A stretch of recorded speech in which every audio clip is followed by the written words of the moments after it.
Ang kwentong ito ay hango sa totoong buhay. Karanasan ito ni Hildo. Taong 1962. Antique.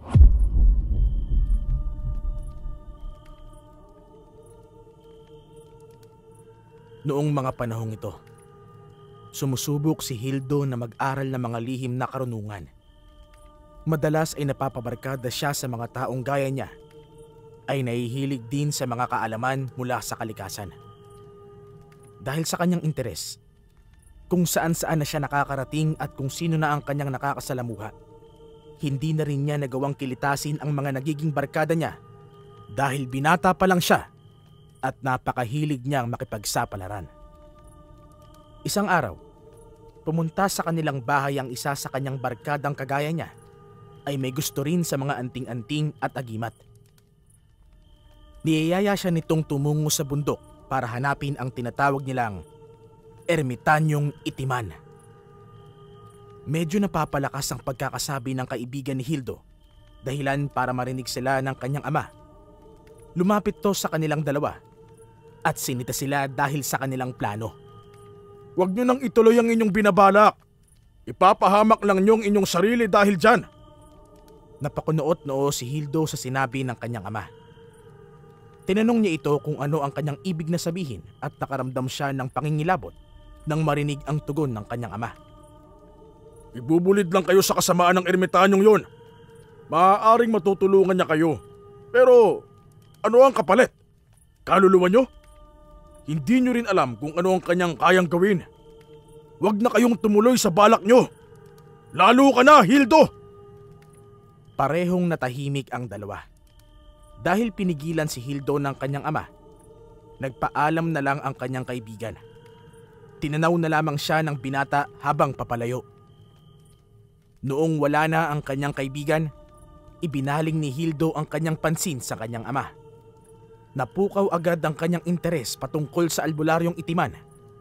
Kaya, nag-usisa siya sa kanyang ama kung nakasalamuhan na niya ito. Hindi pa, at wala akong balak na kilalanin siya. Ang isang lolo mo na kapatid ng aking ama, nakatagpo niya yon at naging magkaibigan sila. Oo, at binigyan siya ng anting-anting ng nasabing albularyo, pero nung tumuntong siya ng 50, doon na siya binawian. Bakit po? Ano nangyari? Napabuntong hininga ang ama ni Hildo dahil sa naging tanong sa kanya ng binata. Napatitig to sa malayo bago tuluyang magsalita. Nawala sa kanyang sarili. Isang umaga, nagulat na lang kami nang makita namin siyang nakabigti sa isang puno. At alam mo ba kung anong ginamit niya? Baging na nakukuha lamang sa bundok na binabalak niyong puntahan. Kaya ikaw, itigil mo na ang kung anumang kahibangan mong yan. Baka yan pang ikapapahamak mo. Hindi nakaimik si Hildo sa sinabi ng kanyang ama. Nang mga panahong yon, nag-aalinlangan na siya kung ipagpapatuloy niya ang kanyang pag-aaral ng lihim na karunungan at maging ang pagkahilig niya sa mga agimat. Ngunit, nang maisip niya ang dami ng mga aral ng kanyang mabibitawan, nagpasya siyang palihim na lang na makipagkita sa kanyang mga barkada. Isang araw, dahil merong lakad ang kanyang mga magulang, nagpasya na rin si Hildo na pumunta sa kanyang mga kaibigan. Saktong pagkarating niya roon, nalaman niyang mamumundok pala sila para maghanap ng mga mutya roon. Susubukan na rin namin at baka makatagpo namin doon ng ermitanyo. Napalunok ng kanyang laway si Hildo dahil sa sinabi ng kanyang kaibigan. Ninaisa na niyang sabihin ang patungkol sa ikinuwento sa kanya ng kanyang tatay.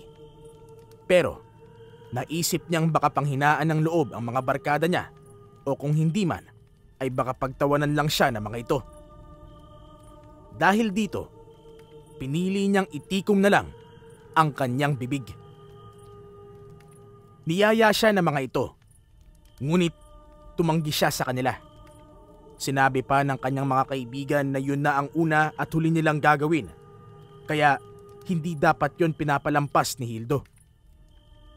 Kalaunan, dahil sa pangungumbinse ng kanyang barkada, Sumama na rin siya sa kanila.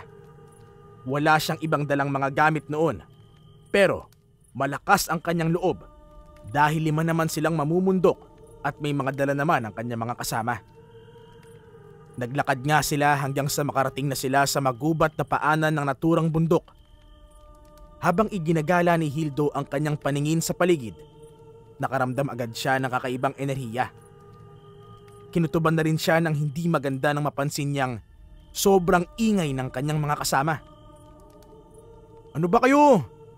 Akala ko ba maghahanap tayo ng mutya rito at susubukan nating mahanap ang ermitanyo? Tumahimik nga kayo. Baka makabulabog tayo at baka sa halip na mutya ang ating mahanap, baka engkanto pa ang ating masumpungan dito." Bahagya namang napatawa ang kanyang mga kaibigan. Ngunit natahimik din agad sila. Noon din, nagsimula silang maglakad. Nasa bandang unahan ang kanyang mga kaibigan at nasa pinakalikod naman si Hildo. Habang naglalakad, naging panay ang kanyang paglinga sa paligid. Hindi niya naiwasang mamangha sa mga naglalakihang puno roon at maging sa mga ibong humuhuni sa paligid. Sa hindi niya inaasahan, biglaan siyang napag-iwanan ng kanyang mga kasama. Agad niyang inisip na baka nasa unahan lang sila. Pero wala na ang mga ito roon. Gumala pa siya sa paligid at tinawag ng paisa-isa ang kanyang mga barkada. Pero ni isa sa kanila ay walang sumagot sa kanya. Lumakas na ang kabog ng puso ni Hildo. Alam niya sa kanyang sarili na nawawala siya. At ang masama pa roon, hindi niya alam kung paano siya makalabas sa gubat. Patarik ng patarik na rin ang kanyang dinadaanan. Kaya mas lalo pa siyang nahihirapan. Nasa kalagitnaan na siya ng kanyang paglalakad nang may matanaw siyang isang matandang nakasuot ng kulay puting damit. Dahil hirap to sa paglalakad, naisipan ni Hildo na puntahan yun para tulungan. Naisip niyang magandang oportunidad na rin yun para makahingi siya ng tamang direksyon sa matanda para makaalis siya sa gubat at sa bundok na yun.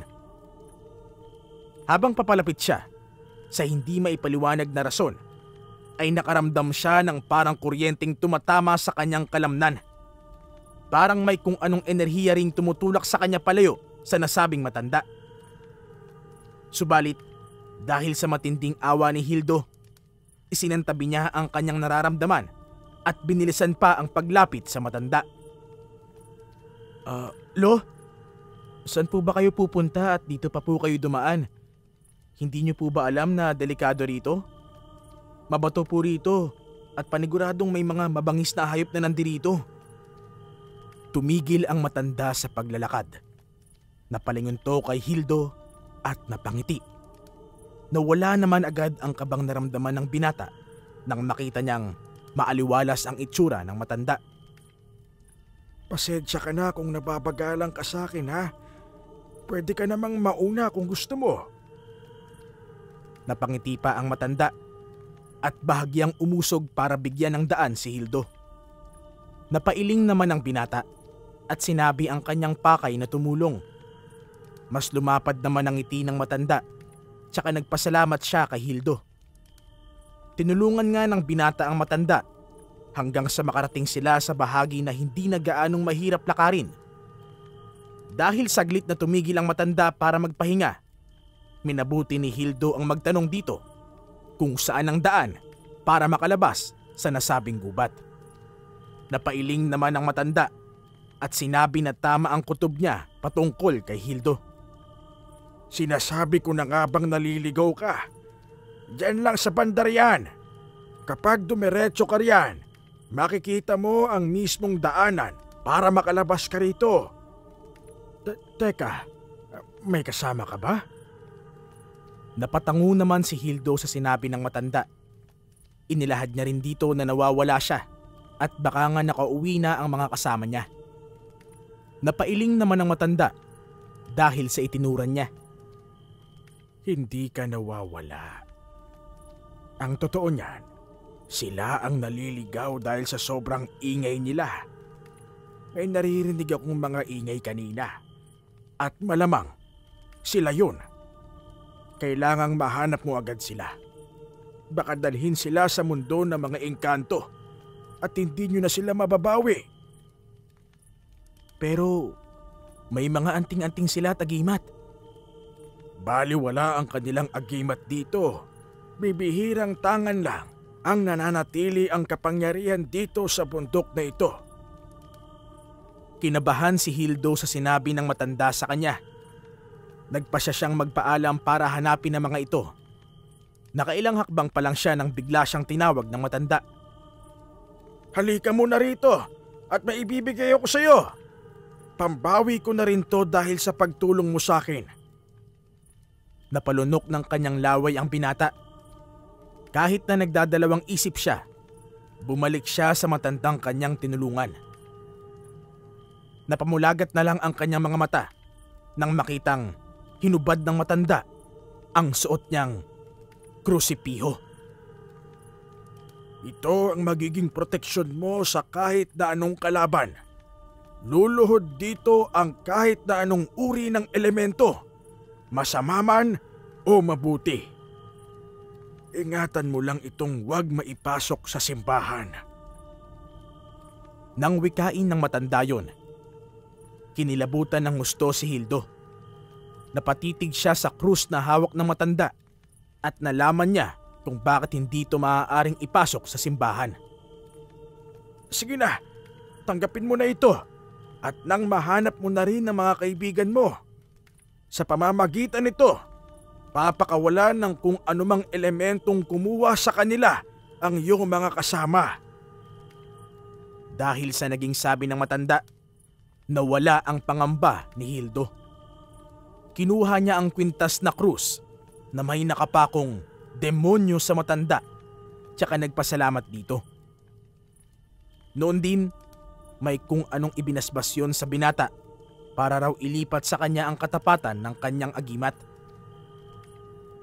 Pagkatapos nito, nagpaalam na siya para hanapin ang mga kaibigan niya.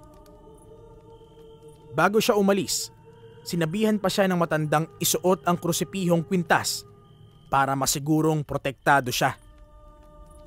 Ginawa nga yun ni Hildo at nang maisuot niya ito, nakaramdam agad siya ng ibang enerhiya.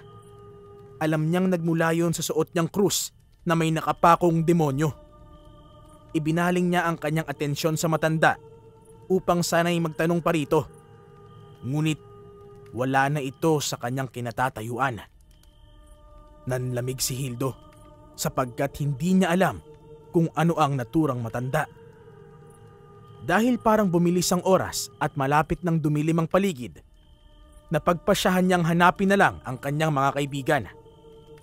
Hinalughog niya ang buong gubat at habang naglalakad siya roon, nawala ang kanyang takot sa katawan. Pakiramdam niya'y malakas siya at meron siyang kalasag sa kung anumang nakaambang panganib sa kanya. Pakiramdam din niya ay mas tumalas pa ang kanyang pandama. Nasa kalagitnaan na siya ng kanyang paghahagilap sa kanyang mga kaibigan nang makarinig siya ng mga ungol. Lumakas ang kabog ng kanyang dibdib at agad siyang kinutuban ng hindi maganda. Naisip niya ang kanyang mga kaibigan, kaya hinanap niya kung saan nagmumula ang naturang ingay. Dahil kung ano na ang pumapasok na isipin sa kanyang utak, mas binilisan na rin ni Hildo ang kanyang paghahanap sa kanyang mga kasama. Nang bigla na lang, napagtanto niya kung saan nagmumula ang kanilang ingay. Kaya minabuti niyang dumiretso sa bahagi kung saan yun nanggagaling. Habang papalapit siya roon, nakaamoy siya ng sobrang lansa na parang dugo ng tao. May naririnig din siyang mga ingay maliban sa pag-ungol. Kaya kinutuban siyang baka may dumukot sa apat niyang kaibigan. Manda sila kung sino man sila. Paniguradong may masama silang binabalak. Habang papalapit doon, sinipat niya ang naabot ng kanyang tingin. Napagtanto niyang merong lumang bahay sa bandang unahan. Kaya doon siya dumiretso. Nang ilang metro na lang ang kanyang layo roon, nalaman niyang doon nagmumula ang kanyang naririnig at maging ang malansang samyo ng hangin. Upang malaman kung tama ang hinala niyang naroroon nga ang mga kaibigan niya, naglakad siya para mas lumapit pa sa lumang bahay. Sa tulong ng kung anumang bertud na nagmula sa krusipiho, kahit paano ay nakikita pa rin ni Hildo ang lumang tirahan at maging ang kanyang daraanan. Nang tuluyan na siyang makalapit doon, sisilip sana siya sa siwang ng dingding, pero nakarinig siya ng boses matandang lalaki. May ibang tao sa labas. Tingnan ko muna at baka makakasamaan pa yan ng 4. Baka mabulilyaso ang ating plano. Noon din, bumukas ang bintana at tumambad kay Hildo ang matandang lalaki na nakadungaw. Sa isang pagkisap ng kanyang mga mata, nagbago ng anyo ang matanda at naging mabalahibo ito. Nagbaga na rin ang kanyang mga mata at parang humaba ang kanyang mga braso. Lumundag ito pababa, kaya nagmadaling lumipat ng pwesto si Hildo para magtago. Kailangan mahanap ko ang aking mga kaibigan. Aswang pala mga nakatira rito. Tiyak na nasa panganib sila. Habang nagtatago, narinig niya ang paghiyaw ng isa sa kanyang mga kaibigan. Dahil dito, tumungo siya sa bandang likod bahay at sumilip siya kaagad sa siwang. Pagkatingin niya sa loob, nakita niya ang 3 na nakagapos. Mas lalo pang nabahala si Hildo nang maisip niya na baka kung ano na ang ginawa ng mga aswang sa isa niyang kaibigan. Akmang sisipain na sana niya ang pintuan doon para mapasok niya ang bahay nang bigla siyang makarinig ng pag-angil sa kanyang likuran. Saktong pagkalingon niya, sinugod siya ng isang aswang. Nambuno silang 2 at kahit na malakas ang naturang nilalang, naramdaman ni Hildo na hindi naman nagpapahuli ang taglay niyang enerhiya rito. Nung lumaon, nagawa niyang makabangon. Nagulantang naman ang aswang dahil sa ipinakita niyang lakas. Nagkakamali kayo ng mga dinukot! Babawiin ko ang aking mga kaibigan sa ayaw at gusto niyo! Umangil lang ang aswang sa sinabi ni Hildo. Aatake pa sana ito, ngunit tinadyakan siya ng binata sa bandang tiyan. Napaungol ang aswang at dahil sa naging pag-iingay nito, naalarma ang kasama nito. Nagulat na lang si Hildo nang bumukas ang pintuan ng kusina. Tumambad sa kanya ang isa pang aswang na mabilis na umatake sa kanya. Hindi naman siya natinag at nilabanan niya ito ng mano-mano. Nasa kalagitnaan sila ng kanilang pakikipaglaban nang magwika ang naunang aswang na nakalaban ni Hildo. Ang krus na suot niya! Iyan ang krus na tinatangan ng ermitanyong itiman na naninirahan sa tuktok ng bundok! Parehong naniga sina Hildo at ang aswang na kanyang kalaban. Parang binuhusan ng malamig na tubig ang binata dahil sa kanyang nalaman. Kaya palang lakas ng binatang ito! Anong ating gagawin? Kunin natin ang krusipiho niya at tiyak na magagamit natin yan. Pagkarinig ni Hildo sa sinabi ng 2 aswang, parang nahimasmasan siya. Alam niyang hindi lang ang kanyang mga kaibigan ang nasa panganib, kundi pati siya. Magsasalita pa sana siya, ngunit pinagtulungan siyang sugurin ng 2 aswang. Habang nasa ganoong sitwasyon, uminit ng husto ang kanyang buong katawan. Pakiramdam ni Hildo noon ay gusto niyang pumatay, kaya naging mas agresibo siya. Nagulat naman ang 2 aswang, pero kahit na ganoon, hindi pa rin sila tumigil sa pakikipaglaban kay Hildo. Hindi naman natinag ang binata at nilabanan niya ang 2 hanggang sa magawa na niyang pabagsakin ang mga ito sa lupa. Magpasalamat kayo at wala akong dalang patalim, kaya nilabanan ko kayo ng mano-mano. Inaakala niyo ba na magagawa niyong biktimahin ang aking mga kaibigan? Hindi! Napatawa ang isang aswang, samantalang ang isa naman ay umangil. Sinubukan nilang bumangon, ngunit nang makita ni Hildo na gumalaw ng bahagya ang 2 aswang, nilapitan niya ang mga ito. Pagsisisihan mo kung bakit mo tinanggap ang krus na yan. Mas maigi pang bitiwan mo na yan bago pa mahuli ang lahat! Anong ibig mong sabihin? Hindi sumagot ang aswang sa tanong ng binata. Napatawa lang ito ng bahagya at sinubukan niyang sunggaban ang binata. Nabasa naman ni Hildo ang balak ng naturang nilalang, kaya agad niyang sinalag ang kamay nito. Nun din, binuhat niya ang aswang at walang pagdadalawang isip tong binalibag patungo sa lumang bahay. Saktong pagkabagsak ng aswang doon, sumugod ang isa pang nilalang sa kanya. Nakita naman to ni Hildo, kaya bago pa man siya nito masakal, sinuntok niya ito sa tiyan na naging rason para mapayuko yun. Nagkakamali kayo ng kinante! Papatayin ko kayo! Nung mga panahong ito, parang sasabog na sa matinding galit si Hildo. Muli niyang sinuntok ang aswang, saka sinubukan ding ibalibag yun.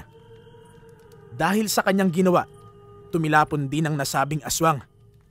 Tumama ang katawan nun sa nakatayong matulis na kawayan, kaya natuhog ito.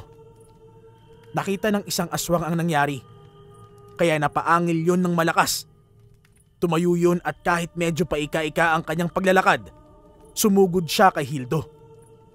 Nang mga sandaling yun, iniangat ni Hildo ang kanyang kaliwang kamay. Akmang sasalubungin na sana niya ang aswang at itutulak nang sa hindi niya inaasahan, tumilapon ng nilalang. Hinahayaan mo lang ang demonyo na lukubin ang pagkatao mo! Natawa pa ang aswang nang wikain to. Pagkabagsak nito, bumangon ulit siya sa muling sumugod sa binata. Napailing na lang ang binata at minabuting salubungin ng nilalang. Pagkalapit na rito, sinakal niya ang aswang at iniangat ito sa lupa. Nagpumiglas ang nasabing nilalang, kaya ibinalibag din ni Hildo yun. Kahit pa na hindi niya sinasadya, tumilapon yun at kagaya ng naunang aswang, natuhog ito sa kawayang pinagtuhugan ng kanyang kasama. Yan ang nararapat sa inyo! Hindi ko papayagang mambiktima pa kayo! Nang masiguro ni Hildo na wala ng buhay ang dalawang aswang, pumasok siya sa bahay ng dalawang aswang. Kinalagan niya ang tatlong kaibigan nila. At nang makawala na ang mga ito sa pagkakatali, hinanap nila sa loob ng bahay ang isa nilang kasama. Ganun na lang ang kanilang gulat nang makita ang kaibigan nilang wakwak na ang tiyan at wala na ang atay nito sa kapuso. Mga walang iyang aswang na yan! Ano na to? Paniguradong tayong sisisihin ng mga magulang ng kaibigan natin! Parehong hindi alam ni Hildo kung ano ang kanilang gagawin. Dahil natatakot din silang sisihin, nagpasya silang iwan ng bangkay ng isa nilang kasama. Gawa ng palalim na ang gabi, minabuti nilang tatlo na lisanin ang lugar na yon. Tiningnan na lang nila ang dalawang aswang at nang makita nilang wala ng buhay ang mga ito, kahit paano ay nawala ang kanilang pangamba. Tayo na. Kailangan nating makalabas ng buhay sa bundok na ito. Paniguradong may iba pang aswang na nandirito at kailangang hindi natin sila mabulabog. Tumango kay Hildo ang kanyang mga kaibigan. Inihanda na lang din nila ang kanilang mga dalang patalim para may pamproteksyon sila laban sa mga aswang o kung anumang elemento. Nasa kalagitnaan na sila ng kanilang paglalakad nang biglaan silang makarinig ng mga kaluskos sa paligid. Nag-init na rin ang pakiramdam ni Hildo dahil doon, kaya naisip niyang baka may ibang nilalang na nakaabang sa kanila. Nang bigla na lang napasigaw ang isa nilang kaibigan, nilingon nila ito at nagulantang sila nang malamang wala na ito. May narinig silang mabilis na kaluskos, kaya nagkaroon sila ng hinalang kinuha ito ng kung anumang nilalang. Ilang sandali pa, biglang lumundag ang 5 nilalang sa harapan nila. Nagbabaga ang mga mata ng mga ito at naglalaway habang nakamasid sa kanilang tatlo. Ako ang kalabanin mo at huwag mong idadamay ang mga kaibigan ko! Napahaplos si Hildo sa suot niyang krusipiho. Kaya napangisi ang aswang. Sinabi ng nilalang na yun lang ang kanilang pakay at wala silang balak na saktan sina Hildo. Napailing ang binata at dahil alam niya kung anong layunin ng mga aswang, nagmatigas siya. Sinabi niyang nakahanda siyang lumaban sa mga yon. Kung talagang gusto niyong makuha ang krus na ito, paghihirapan niyo! Umangil ang mga aswang. Sa hindi inaasahan ni Hildo, may sumugod sa kanilang likuran.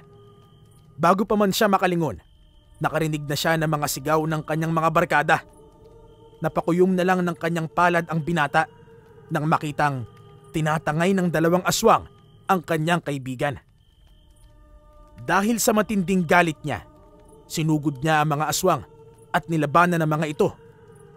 Nagagawa niyang sabayan ang kanilang lakas at liksi na naging rason para mahirapan din ng mga aswang na kalabanin siya. Nasa kalagitnaan sila ng kanilang pakikipaglaban nang mapansin ni Hildo na mas lalo pang dumarami ang mga aswang na naroroon. Kahit na may mga napabagsak na siya, mas marami pa rin ang dumarating para kalabanin siya. Habang abala sa pakikipaglaban, napansin ni Hildo na may isang nilalang na tumutulong sa kanya para paslangin ng mga aswang. Dahil sa bilis nitong gumalaw, hindi na nagawang aninagi ni Hildo ang itsura nun. Nagulat na lang siya nang makita niyang isa-isang natutumba ang mga aswang at nadudurog ang kanilang mga buto. Kalaunan, lahat ng mga aswang ay nakahandusay na sa lupa at ang tanging nakatayo roon ay si Hildo at ang nilalang na tumulong sa kanya. Napalunok pa ng laway niya ang binata nang malamang hindi pala isang simpleng nilalang lang ang kaharap niya. Kung hindi, isang demonyo. Napangisi yun sa kanya at sa isang pagkisap ng mga mata ng binata, nawala ang nasabing nilalang sa kanyang paningin. Iginala pa ni Hildo ang kanyang titig sa paligid at napabuntong hininga na lang siya nang nawala na ang demonyo. Hindi niya alam kung kinakailangan niyang mangamba o hindi. Ngunit, nang maalala niya ang kanyang mga kaibigang tinangay na mga aswang, nagpasya siyang hanapin ang mga ito. Sinuyod niya ang bahaging tinungo ng mga aswang at nanlumo siya nang makita ang bangkay ng kanyang mga kaibigan. Hindi niya alam kung ano ang kanyang gagawin, lalo pa at natitiyak niyang siya ang sisisihin sa nangyayari. Naghalo-halo na ang naging emosyon niya ng mga panahong yon. Habang nag-iisip ng mga bagay-bagay, nakarinig siya ng pag-angil sa paligid. Pagkatitig niya sa paligid, nakita niya ang tatlong aswang na nakamasid sa kanya. Hinarap sila ni Hildo. Ngunit, nang makita nila ang kanyang ikinikwintas, nakaramdam ng takot ang mga aswang. Nagsitaka sila at hindi na nakalingon pa kay Hildo. Nung makalayo na ron ang mga aswang, itinuon niya ang kanyang pansin sa bangkay ng kanyang mga kaibigan. Gusto niyang dalhin ang mga ito sa kanyang pag-uwi, pero natatakot siyang baka kung ano ang gawin sa kanya ng mga magulang ng mga ito. Kailangan kong makalayo rito. Bahala na. Makikipagsapalaran ako sa ibang lugar. Napahawak na lang siya sa krusipihong ibinigay sa kanya ng ermitanyo. Habang nasa palad niya yun, nakaramdam siya ng kakaibang enerhiyang bumabalot dito. Hindi niya alam kung anong ibig ipahiwatig nun. Kaya nagpasya na lang siyang umalis sa nasabing kagubatan. Wala siyang ibang naisip nun kung hindi ang umalis sa kanilang baryo dahil alam niya kung ano ang kanyang magiging kapalaran. Saktong pagkalabas niya sa gubat, natigilan siya nang makaramdam siya ng mahinang pagyanig ng lupa. Napatanong na lang si Hildo kung ano ang nangyayari at nagulat siya nang may dalawang nilalang ang umahon mula sa ilalim ng lupa. May mga sungay ang mga ito at mamula-mula ang makaliskis nilang balat. Pansin niya rin ang mga paa ng mga ito na kawangis ng samanok pero mas maiiksi. Alam niyang demonyo ang mga yon, kaya ninaisa na niyang tumakbo. Ngunit bago pa man niya magawa ang kanyang pakay, nilapitan na siya ng dalawa at sinubukang hinahin. Tanong ng tanong si Hildo kung saan siya dadalhin ng mga yon, pero wala siyang narinig na tugon mula sa kanila. Ilang sandali pa, napansin niyang umiinit ang kanyang suot na krusipiho. Tiningnan niya yon at napalunok siya ng kanyang laway nang makitang wala na ron ang nakapakong demonyo. Napatitig siya sa unahan at mas lumakas ang kabog ng kanyang dibdib nang makitang naroroon ng demonyong nakapako sa krusipiho. Naging sigurado na rin siya sa kanyang hinala na yun din ang demonyong tumulong sa kanya para mapatay ang mga aswang na humarang sa kanila. Anong kailangan niyo sa akin? Pakawalan niyo ako! Napatawa ang isang demonyo dahil sa sinabi ni Hildo. Naglakad to palapit sa kanya. Kaya sinubukang magpumiglas ng binata mula sa pagkakahawak ng dalawang aswang. Nagpapasalamat ako dahil nakaani ako ng 4 na kaluluwa dahil sa'yo. Huwag kang mag-alala. Hindi kita sasaktan. Hanggat nasa iyo ang krus na pinagpakuan ko, papangalagaan kita. Nanlamig si Hildo sa sinabi ng demonyo. Napatulala siya habang nakatitig sa nagbabagang mata ng nilalang. Ilang sandali pa, muling yumanig ang lupa at sa isang pagkisap ng kanyang mga mata, naglaho sila sa kanyang harapan. Alam ni Hildo na hindi na normal ang takot na kanyang naramdaman. Kaya tumakbo siya kahit pa na hindi niya alam kung saan siya patungo. Nagpatuloy na lang siya at sa halip na umuwi sa kanila, tinahak niya ang direksyon patungo sa kabilang probinsya nila. Ilang araw at gabi rin ang kanyang nilakad, pero hindi siya nakaramdam ng gutom, uhaw at maging ang pagod. Nagpatuloy na lang siya sa kanyang paglalakad hanggang sa makarating siya sa tapat ng isang lumang kapilya.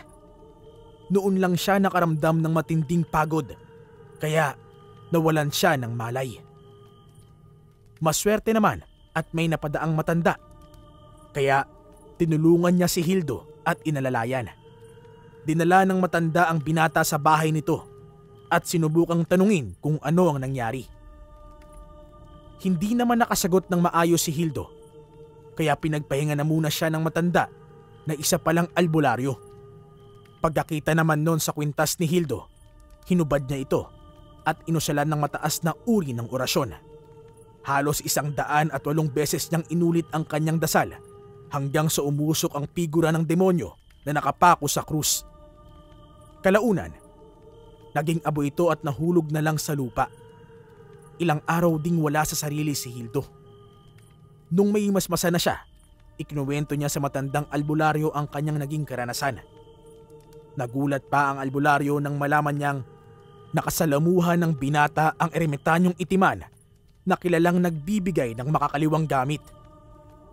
Nagulat din ng matanda nang malaman niyang nagapi ni Hildo ang mga aswang na nagtangka ng masama sa kanya at naging malaking tulong para maisagawa niya yon gamit ang krus na may nakapakong demonyo.